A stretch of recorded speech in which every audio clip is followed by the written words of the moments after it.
Welcome everyone to the conventional conference call.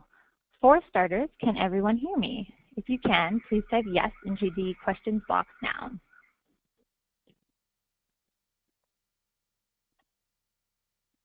Wonderful, welcome. We're so happy that you're able to join us today. Today on the call, we have our Meetingmax President and CEO, Jeff Duncan, Client Experience Manager, Patrick McCoubry, and myself, Community and Marketing Manager, Kelly Husterman. So we'll quickly review some housekeeping items. So starting with audio, if you've called in by telephone, please enter your audio PIN. Your unique audio PIN is listed under the audio section of the dashboard. The image on the screen will show you where you can find your audio PIN. Please note that 23 is an example and yours will likely be different. And questions. If you have any questions throughout the webinar, please type them into the questions tab. We will address all questions at the end of the webinar. So today's contest, as most of you know, we're running an exciting contest today in which you have the chance to win free registration to the 2018 Unconvention.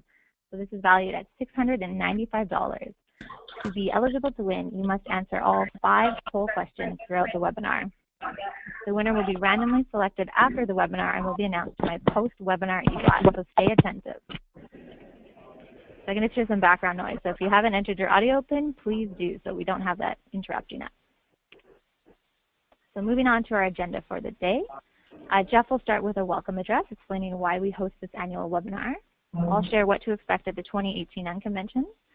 Patrick will share all the new and exciting changes in your system over the past 6 months or so. And finally, we'll end with a Q&A. So Jeff, can you please share why we host this webinar annually? Well, thanks, Kelly, and good morning or afternoon, and welcome everyone to this very conventional conference call. I just want to take a minute to explain the historical reference of this call and why it exists. And I think in order to do that, it would be helpful to understand the Unconvention. When we hatched the idea behind the Unconvention, it was about engaging with our clients in a very unconventional manner. We had to ask ourselves, how do you throw an event for people who do nothing but surround themselves with events? You make yours unlike any that they have ever been to. And I think anyone who has attended the Unconvention in the past can attest this is truly not your average user conference. So with our ability to connect with our tribe annually at the Unconvention, the gap really existed that 12 months is a really long time for us all to get together. So for this reason, and to live true to our core purpose of helping people find their tribes, we devised in a kind of a tongue-in-cheek manner, the idea for a very conventional way to connect with you, hence the conventional conference call was born. We strategically placed this call exactly halfway between the last Unconvention and the next Unconvention, just to frame it for you. So without further delay, here's what you can expect from the call today. As I mentioned, Meetingmax's core purpose is to help people find their tribes. It's the idea that there's an innate human need to gather in groups. When people convene together, they create community. And as part of this community, people build their identity and they really have a sense of belonging. So when people get together, they belong. They have a reason for existence. And so Meetingmax realizes this is what we provide to the world. We help people find their tribes. And I would challenge you guys, if you're on this call and have any hand in gathering of people, you likely share in this same type of purpose. So perhaps a little less existential. We want to keep you guys up to date with our development, both technically and our developments as your partner. Side note, we are the only organization to be focused on driving innovation in housing, and we're proud to be able to show you what we've been up to as your host. So we want to be able to involve new clients as well who have recently joined the Meetingmax family to really give them a sense for who we are as an organization and company. And lastly, we want an opportunity to give you guys a sense for what to expect this spring in at our 10th annual Unconvention. You would think after a decade we would be running out of ideas to make this event unconventional. Well, you guys can think again. Our team works tirelessly to continue to deliver the value of education, latest housing trends, and really the deep connection of this tribe that we call Meetingmax. With that, and to get us kicked off with the very first poll of the morning, this question is about a piece of mail your office likely received over the last week or so. We thought no better way to celebrate our 10 years of Unconvention than to send you guys a throwback piece of memorabilia. Now, I obviously understand the unconventional nature of this invite, combined with it being a throwback to the past, And presenting images from past Unconventions really made this a bit of a no-brainer to send out to you guys. With that said, I know that there is a broad range of ages of folks on this call. My poll question is about your very first thought when you opened the box. Here's the first poll question. The very first time when you opened the box, you thought to yourself, number one, this is the best invite ever. I haven't seen one of these in decades. Number two, what the heck is this and how do I turn it on? Or number three, where are the photos of our impromptu karaoke sing-alongs? Those are your three options, and a reminder that everybody needs to answer all 5 poll questions in order to be entered into the Unconvention registration contest. With that, I will give it another few seconds for you to lock in your vote, number 1, number 2, or number 3. And we'll close the poll in 3, 2, 1. And the poll question number 1, let's take a look at the results. 83% of the folks on this call have said best invite ever. I haven't seen one of those in decades. There is 6% who said what the heck is this and how do I turn it on, which I love. It gives us an indication of the age ranges. And 11% says where are the photos of the impromptu karaoke sing-alongs. So thank you for locking in your vote, and we appreciate the fact that you were able to receive the mail and our very unconventional invitation to the Unconvention. With that, I'll turn it back to Kelly. Thank you, Jeff. So let's jump further into the Unconvention. So as you know from what Jeff said, the Unconvention is our annual user conference hosted in Vancouver, BC each April. We don't believe in sitting in one ballroom each day. It's too boring. We like to keep our conference unconventional by moving to various venues throughout the day and fostering a sense of community and teamwork among our attendees. The 2018 event will take place April 16th to 18th. So why should you attend the Unconvention? So it's an opportunity to connect with your peers and grow your network. It really allows you to increase your confidence in Meetingmax. And this year we're going to have over 10 education sessions allowing you to do just that. You also have the opportunity to earn continuing education units for industry designations such as CMP. And then you also have the opportunity to explore Vancouver, which is voted as one of the best cities in the world. So 2018 marks our 10th time hosting the Unconvention, and this is a major milestone for us. So I've shared some photos here from past Unconvention. So to start, who remembers trekking to see the bears on Grouse Mountain? Unfortunately, after our half-hour trek in the snow, we found out that the bears were actually still hibernating. Go to the next picture here. In 2011, we had lunch on board the Rocky Mountaineer train, and we did a learning session from the founder, Peter Armstrong. In 2012 was when we created the slipper removal, and I think this is when the Unconvention got a bad rap for being a boozy conference. In 2013, we did a tour of Rogers Arena, home of the Vancouver Canucks. In 2014, we took the group on Fly Over Canada, and then we had a bagpiper processional to lunch. And I'd just like to point out how happy Jeff is in this photo. This truly was a dream come true for him. Best parade ever. In 2015, it really was. In 2015, we did a team cooking challenge at the Pacific Institute of Culinary Arts, and this was our winning team that night. In 2016, we took a ferry to Bowen Island for education sessions. And then last year, we had Patrick's amazing rendition of an escape room where guests had to solve riddles in the Meetingmax system to unlock the booze for the opening reception. So as you can see, it's very unconventional and not like most other conferences you've attended. And I will share one secret for 2018. We will be taking you outside of the greater Vancouver area to one of my favorite cities in BC. I also want to point out that the moose on Jeff's earlier slide is our actual office mascot, Max. I can interject on this one because I added a 5th polling question last week, much to the dismay of everyone here. But I thought it would be un-Meetingmax if we made this completely conventional. This entire call needed to still have a level of unconventional nature to it. So we've actually, our 5th and final poll is about our mascot, Max. You have seen Max twice. You've seen it once on my screen, and you've now seen it a 2nd time on Kelly's screen. We've actually devised a fun game to play throughout the webinar. We've hidden our mascot, Max, and trust me, he's not that difficult to find if you're looking for him. He's in multiple screens throughout this webinar. So you've seen him twice already. You have to keep track on how many times you see him, as that will be the 5th and final polling question as to how many times you've seen Max. Again, I've given you the answer so far. We've seen him twice. So keep your eyes attuned to it, and remember, you need to answer all the polling questions in order to be entered into the Unconvention free registration contest. Thanks, Cal. Perfect. Thank you, Jeff. So yes, keep your eyes peeled for Max, and that will be our 5th and final poll near the end of the webinar. So back to the Unconvention, we have a few new elements in 2018, one of them being the Experts. So we figured for our 10-year anniversary, we should host an award ceremony, because why not? Throughout the conference, we will be handing out various awards for things like the most room nights in the system, the most active Meetingmax user, the best looking event, and those that best demonstrate Meetingmax core values throughout the year.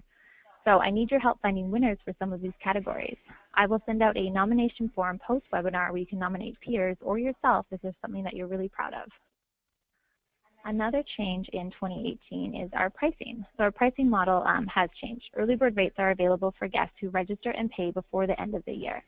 So this is our regular rate of $5.95 for the first guest and $4.50 for the second guest. And then as of January 1st, prices will increase by $100 for each category. And don't take our word for it. Let's take a look at a few testimonials from last year's participants. Someone said, "You cannot replicate the quality and quantity of information and education over the phone or computer. I have confidence when working in Meetingmax now." Another guest said, "The Unconvention is a great time with even better people. Both years I've attended, I have walked away with so much knowledge. Just when you think you are figuring things out, you realize there are 100 more things that you can learn. The Unconvention opened my eyes to how much more the program had to offer, as well as the staff and people I met were amazing.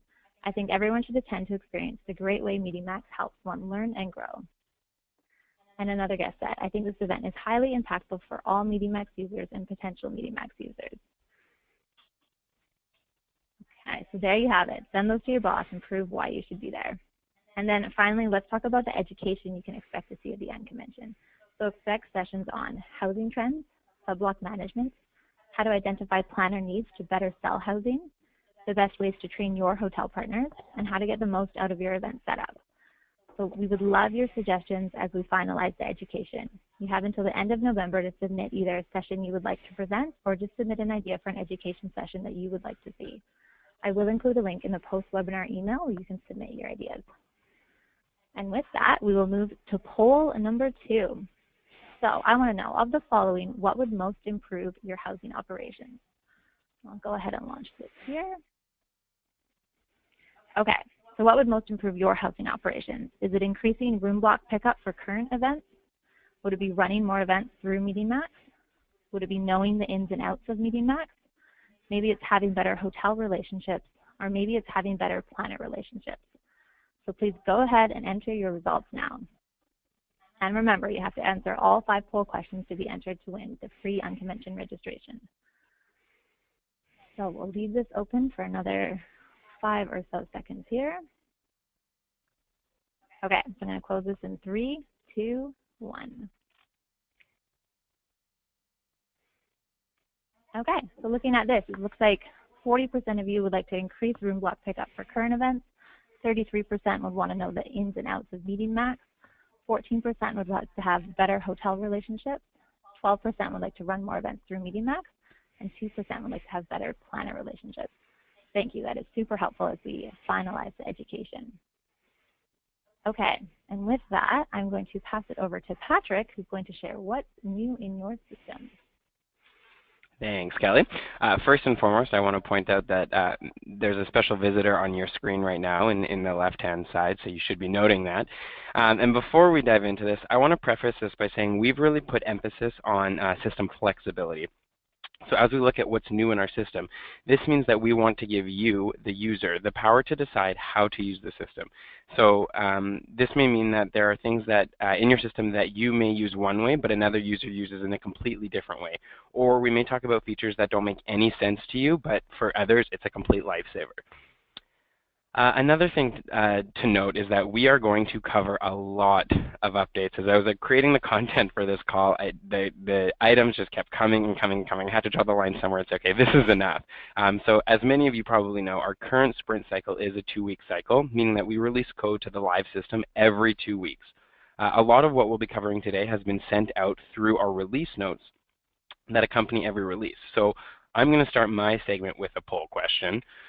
And I want everyone to be brutally honest, and remember that what you respond doesn't play into your ability to win the contest or not. It's the fact that you answer the question. So I want to know, do you make a habit to review the release notes? I'm going to get everyone to take a second to answer that. Remember, I want your honest opinion, and it's not a matter of it's not going to affect whatever you answer. It's a matter of whether you answer or not. Awesome. I'll give you guys a couple more seconds to answer there, and I'm going to go ahead and close that in 3, 2, 1. Perfect. So it looks like the majority of you are actually reading the release notes, which I know will make Kelly happy, being that she's the one that puts all the time and effort into it. That's awesome to hear. So thank you guys for that. Go back here.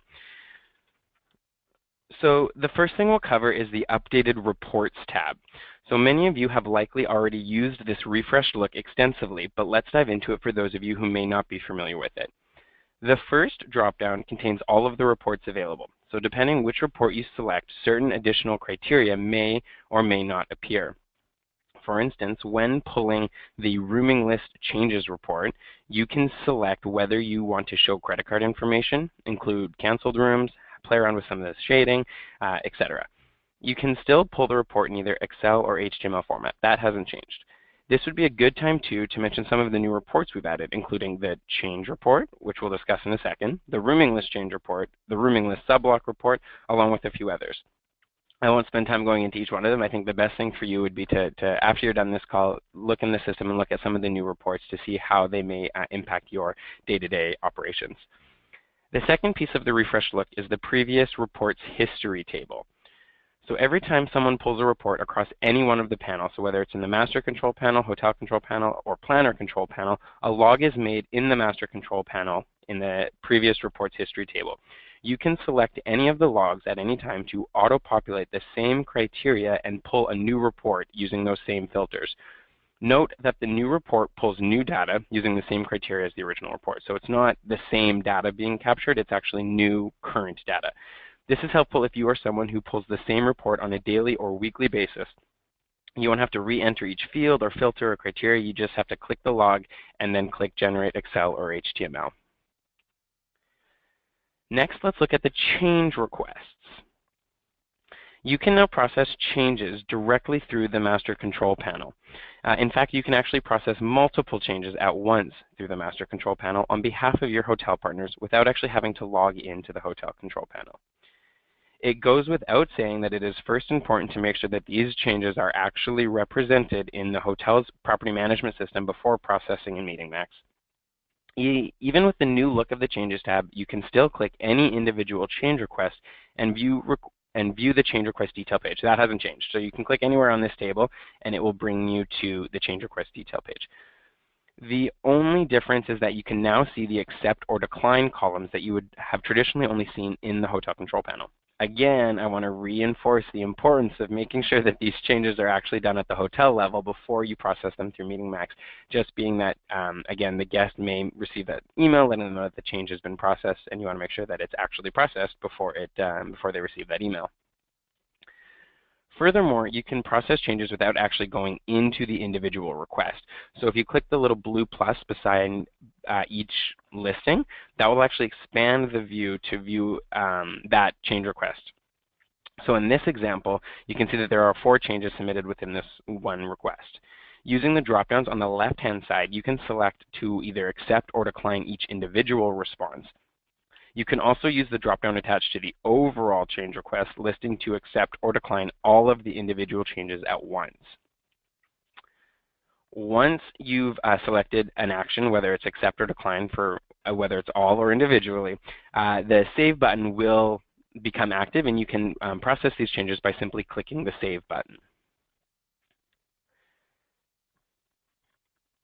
With the additional functionality now available through the master control panel, you are able to control much more of the housing process yourself. So some of you may be working with hotel partners who are unable to process through the system for whatever reason. Usually lack of resources is the one we kind of hear the most commonly.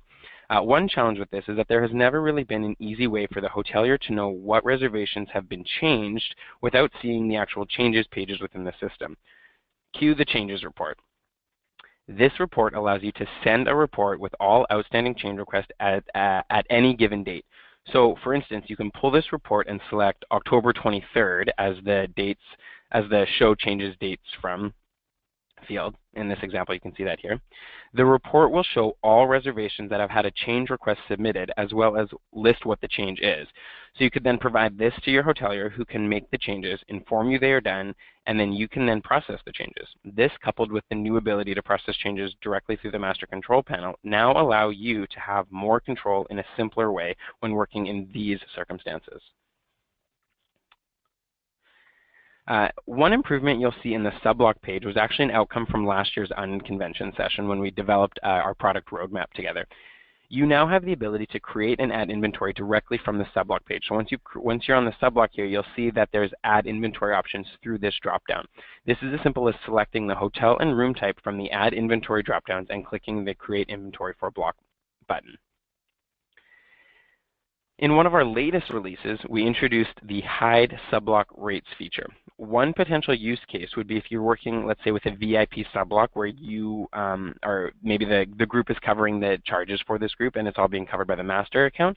You may not want the rates to be shown to the guests, but still want to confirm that they have a room. So this is as simple as checking the hide rates checkbox within the subblock once it's created.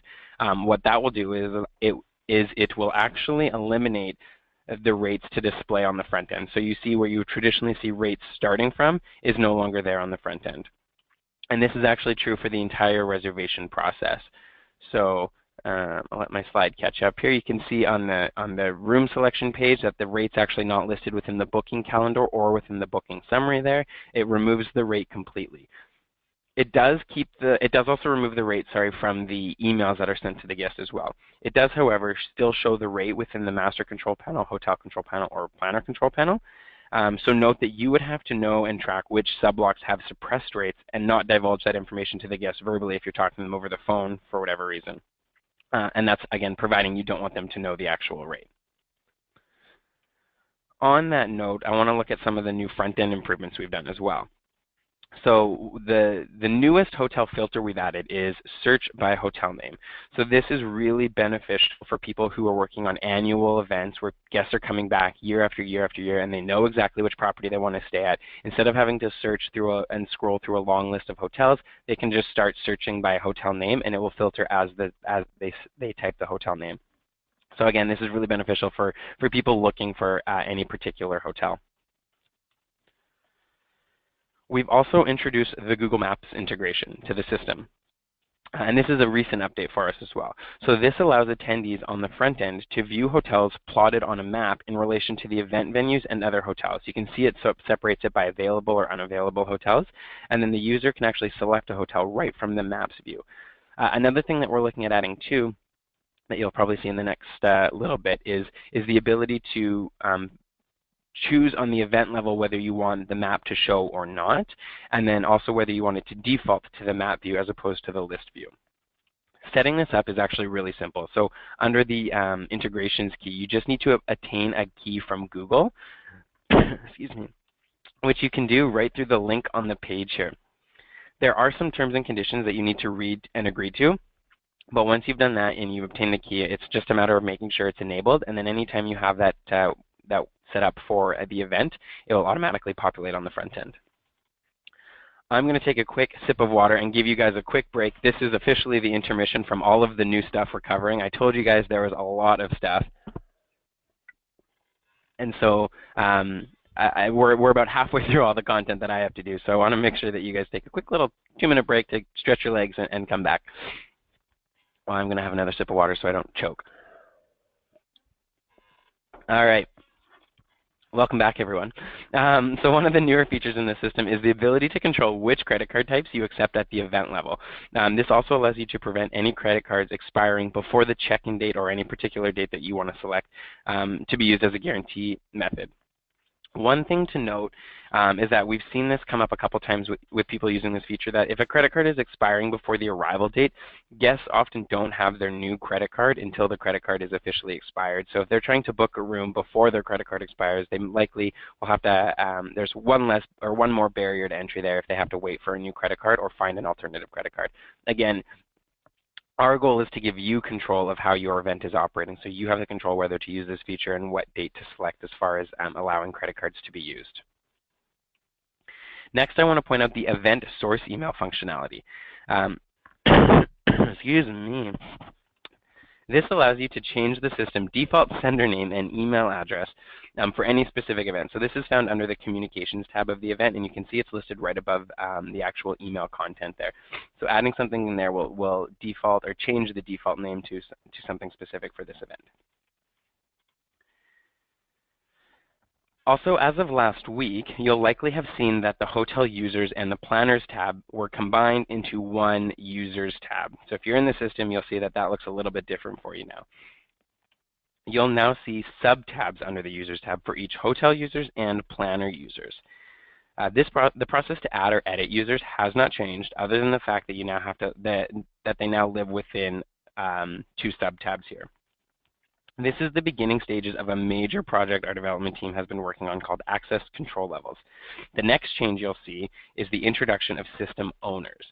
So the idea behind system owners is something we'll be introducing soon, and the system owner will now have the ability to create master control panel access for other users through their own login. So this means no longer having to ask the Meetingmax team to add an admin user for you. You'll start to see this rolled out over the coming weeks, and the first step will be to determine who within your organization will be that system owner. Again, they pretty much have the power to assign other master control panel users. You will only have one single system owner who will be able to add these users. So once decided, please reach out to your Meetingmax Client Services Manager and let them know who will be your system owner, and you'll start seeing that tab appear under the Users tab as well. Next, I wanted to touch on a couple different quality of life improvements. So these may not be drastic changes in the system, but they can have a drastic impact on your day-to-day operations. So a couple things we'll look at is the ability to track emails. So you can now see in the reservation history page whether an email has been opened or not by a guest. So you can see that listing saying that it's been opened. We're also going to look at some data tables and some navigation tricks. We're going to look at the reservation detail page. We're going to look at the summary page. We're going to look at the reservation search page, as well as our brand new help feature. So starting with the navigation arrows. We've made navigating the system much easier for you by adding the navigation arrows, which I'm hoping will show up in a second here. Let my screen catch up with me. There we go. Oh, sorry, I went one too ahead. So the navigation arrows, traditionally found on the reservation page as well as the change requests, have been added to the change request page as well as the hotel users and planner users. One additional feature of these arrows that is brand new is that they will now navigate through the list based on our new data tables. So a lot of you have seen these data tables change over the last year or so. Depending on how you sort or filter these tables, will now allow you to navigate through the arrow, through the listings. So for instance, if I sorted by room type and had all my double queen rooms up top, when I go into the first one and I navigate through, it will bring me down to res ID 436 and then 779 and then 375. If I change that to sort by subblocks, it will navigate me through that way as well.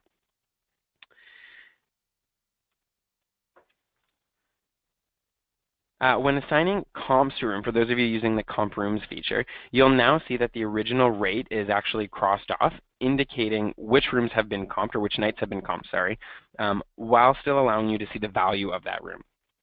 While on this page, I want to point out a couple other things too. So we've also added the hotel phone number to the reservation detail page, which quickly allows you to see that if you are needing to communicate to this hotel, or if it's past your close down date and you're wanting to send people there directly, that's easy for you to access as well.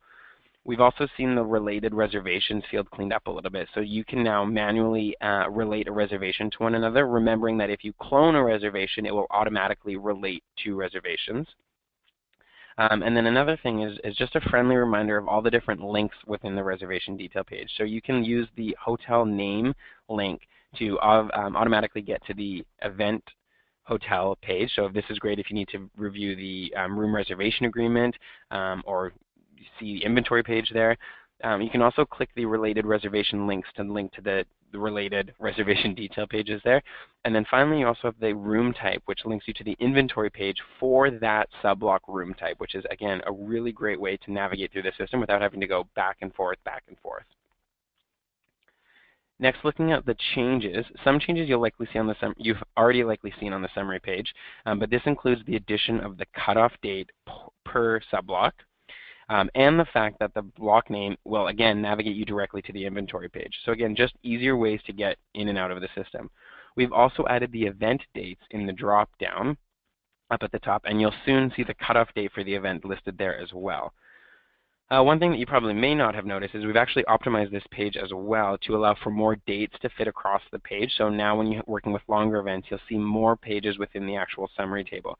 Another thing that I don't think anyone has noticed is we've actually optimized the entire screen much more by expanding the actual system. So you'll see much less white space along either end of, along the both left and right hand side. So little changes like this that may not seem significant, but for those of you who know, you know that that is a big change. We've also added the ability to view the summary page directly from the Events tab. So once you're in an event, you can use the Event Actions dropdown to view the summary, which will take you to the summary page already having selected that event for you. Again, just a quick way to get to where you need to be when you're looking for that information. And then next is a very, very simple change made over the last few months, but one we feel makes a lot of lives easier. It's the fact that we moved the guest information from the bottom of the reservation search page up to the top. We figure that this is the most commonly used search fields, and why make it harder for you by having to scroll? It's right at the top, easy for you to search. Knowing this, again, knowing that this is the most commonly used field, we want to make sure it's as easy as possible for you to use. Additionally, we've added the ability to search for multiple res IDs at once. So now you have the ability to search for multiple res IDs by simply adding a comma between multiples, and it'll give you a list of those exact reservation IDs. Really helpful for people working with maybe cancellations or particular reservations when dealing with a block. Again, we're just here to try and make your life a little bit easier. So that was covering a lot, not all, but a lot of the changes that we've made over the last 6 months since Unconvention. So that brings me to poll number 4. Of the following improvements, which provides the most value to you? I'm going to go ahead and share this for you. Is it the ability to process change requests within the master control panel? Is it the Google Maps integration that you've been long waiting for? Is it the subblock rate repression feature? Or is it the little improvements to the summary that make your life much easier? I'm going to give you guys a couple seconds to vote there. Give you 3, 2, 1. Make sure you get your vote in. I'm going to close that. All right, it looks like it's kind of spread across the board, which is super interesting. So it looks like 31% of you said the ability to process change requests through the master control panel. 31% love the Google Maps integration. Not a ton for subblock rate suppression. I think that's one of those ones that when it comes up, you'll love that feature exists. And 33% of you are really digging the summary improvements. That's awesome. Thank you for that. One last thing I want to touch on is our brand new help feature. So we've added a brand new, like I said, brand new help feature that connects you directly to our technical support team. So you can access the help icon from any page within the master control panel. You'll see that listed down in the bottom left-hand corner. And the one thing that I want to point out here is that when you are submitting this, excuse me guys, when you're submitting this, this does allow you the ability to attach a file or a screenshot. Again, a screenshot, I want to re-emphasize that. The more information you give us when we're troubleshooting, the faster we'll be able to get a response for you, and the more efficient we'll be on our end. If you can provide things like the reservation ID, the event name, things that you may think are obvious are not obvious to us. So we need as much detail and information as possible that will help us troubleshoot much quicker. And for those of you still paying attention, that would be Max there in the how can we help you field. With that, I want to pass it over to Jeff. Oops. Oh, sorry, actually, of course we have to have time for questions. So we're going to open the table now, or open the floor now to any questions you guys may have. I'm going to go through the question box here and see what you got. So if you guys have any questions now, please use the questions box. Sorry guys, I flustered myself there with trying to not cough and run the webinar at the same time. So the first question that has come in is, does the Google Map integration have a cost? That's a good question, Rachel.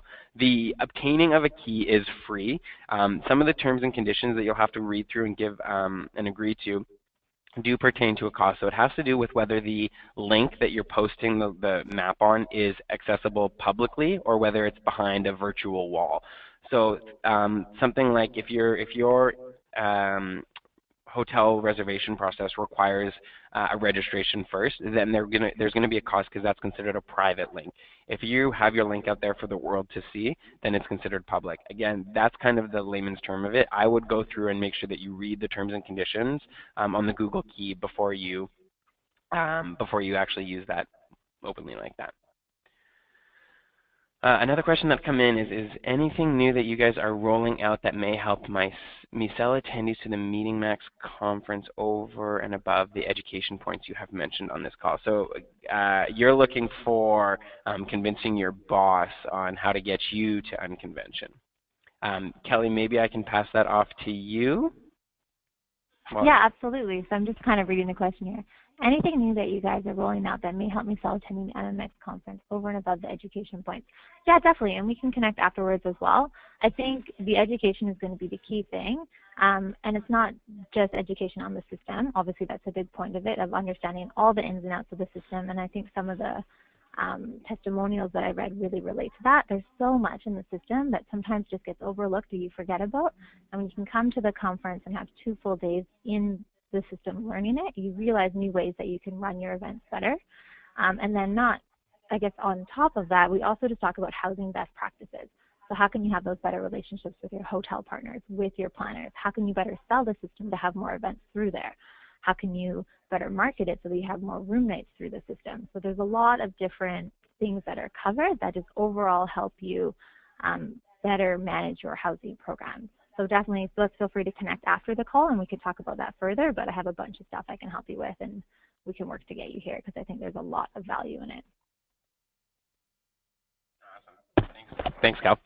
Another one that has come in is I'm going to broaden it a little bit and asking about submitting system improvements or suggestions for the system. This is a really great question.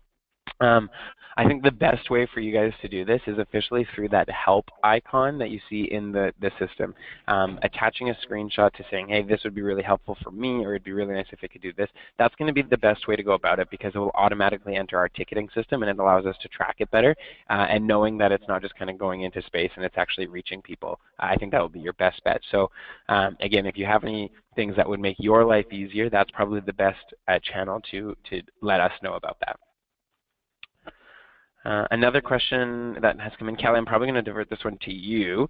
Where do you share information on new system updates? So if you want more information on maybe the stuff we've covered or as we release every 2 weeks, where can people find information on that? Great question. So our sprint is typically in a 2-week cycle. So every 2 weeks I send out an email, which is called release notes, and that goes to all of our clients, and that shares everything new that's been released in that last 2-week sprint. And then we've recently created a new feature in your Meetingmax system. Patrick shared a few screenshots on it. When you log into the master control panel on the Welcome to Meetingmax screen, there is a new notice board which has a bit of a yellow background. Every 2 weeks, the newest release notes will be displayed on there as well, and you can link through to them and read them in detail. And then typically once a quarter as well, when I'm sending out my checking in newsletter, I'll relink all of the release notes from the past quarter so you can just see all the development that's been done. Awesome. Thanks, Cal. And again, if you guys have any questions that we can address now, please enter them into the text box there. I'm shocked that nobody has asked for any hints on Unconvention venues because that's always comes up. People want to know what we're doing and where we're going. Not that we're going to tell you because we like to keep it a surprise, but I'm surprised that question hasn't come up. I'll give you guys a couple more minutes to get any questions in there. Again, if you guys have questions at any point, you can always email us afterwards. But again, if there's anything, please enter it into the question box now. Maybe with that, I'm going to pass it over to Jeff, who can kind of wrap things up for us. Again, if you guys have questions, don't not send them just because we're moving on. Please feel free to send them so we can address them. Jeff, I'll pass it back to you. Over to me, Patrick. Thank you. And I know that you handed it back to me because the fifth polling question was my idea, so I guess I'm supposed to run that one. So the fifth polling question was about how many times did you see Max the Moose throughout the webinar. There was a couple of prompts throughout the webinar, and I think Patrick pointed out a couple of them. I certainly pointed up a couple of them. But here are your options.